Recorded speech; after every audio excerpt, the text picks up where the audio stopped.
صباح الخير. آه، استفزني امبارح حلقة من حلقات حد مهرج كده بيجيب ناس وبيضحك عليهم وكده. بس عجبتني أوي الحلقة ديت، إنه جاب شخصيتين عشوائيتين بيغنوا. واحد اسمه فلفل باين ولا اسمه بقدونس معرفش، واحد مشهور تاني. يا أخي والله العظيم ثلاثة بالله، أنا اتحسرت على هذه البلد العظيمة اللي قدمت أم كلثوم وعبد الوهاب ومحرم فؤاد وعبد الحليم حافظ، اللي استقبلت فايزة أحمد ووردة وفهد بلان، اللي جابت كمال حسني. ايه البلد الجميلة ديت، البلد الجميلة ديت اللي فيها مأمون الشناوي ومرسي جميل عزيز وحسين السيد. ايه البلد الجميلة اللي فيها علي مهدي وفيها علي اسماعيل وفيها بليغ حمدي وفيها محمد الموجي. ايه البلد دي وايه اللي احنا وصلنا له ده؟ ايه العيال العشوائية اللي بتكسب ملايين من الولا حاجة؟ مين اللي فتح الماسورة ديت علينا؟ مين اللي منه لله اللي وصل حال مصر المحلوة الجميلة إلى شوية عيال سرسجية وسبرسجية وخمرجية، وللأسف بتتحكم في الذوق العام غصب عنك، لأن انت بتسمعها وانت ماشي في الشارع وانت راكب عربيتك وانت راكب الميكروباص وانت داخل الحمام وانت على السرير، وبقيت محاصر حصار غير طبيعي بهذا الشكل العشوائي من الأغاني الولا حاجة. ايه اللي حصل بالظبط في بلادي؟ ايه اللي حصل؟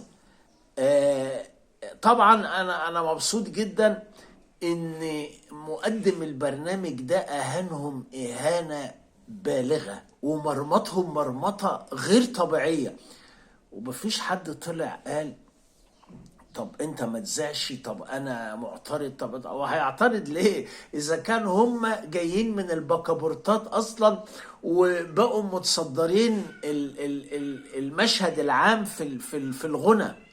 بقى دول اللي بيغنوا يا مصر، بقى دول اللي بيغنوا، بقى الناس ديت هي اللي بتغني، بقى الناس ديت هي اللي بتقود النهضة الفنية، زي عبد الحليم حافظ ما جه مع ثورة 52 كده وعمل الحاجات الجميلة.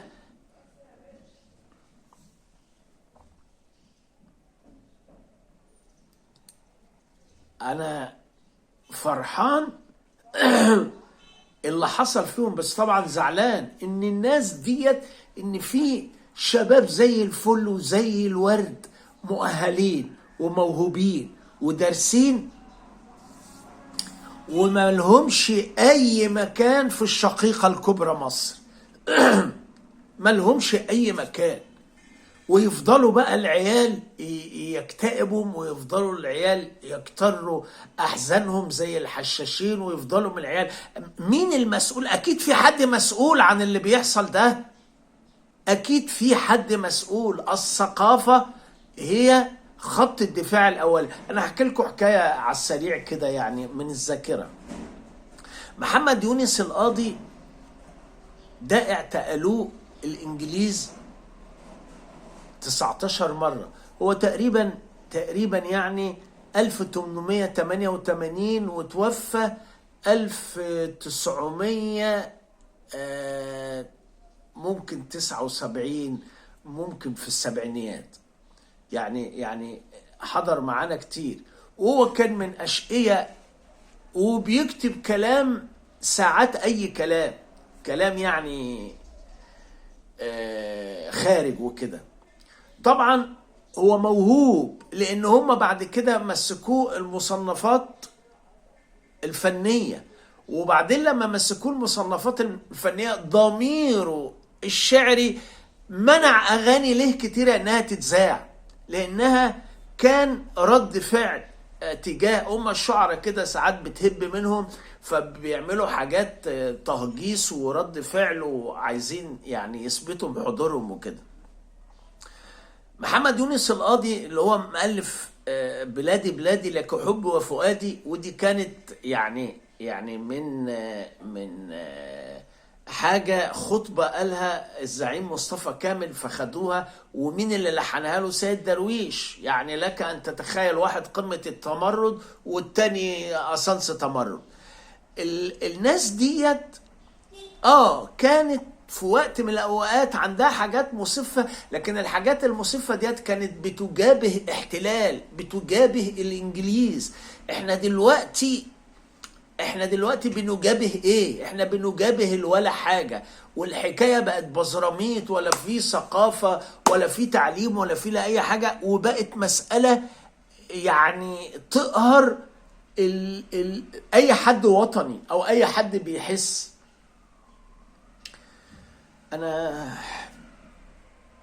احنا صايمين ومش عايزين نخبط اكتر من كده، بس يعني يا مصر يا حبيبتي، يا اللي عندك شادية الجميلة اللي غنت اغاني جميلة، يا اللي عندك ام كلثوم، يا اللي عندك عبد الحليم، يا اللي حتى عندك فريد بالتبعية يعتبر مصري، سيبك انت من انه مولود في الشام. احنا محتاجين شوية نظرة رضا شوية على ما يقدم من الفن، لأن الفن هو قوت الغلابة، هو الرغيف، هو الشيء الوحيد اللي بتطلع عليه الأجيال. لا بتطلع أجيال فاسدة وفاشلة متعرفش الفرق ما بين سقراط ومحمود المليجي، لا بتبقى أجيال محترمة. أرجوك يا مصر شوية.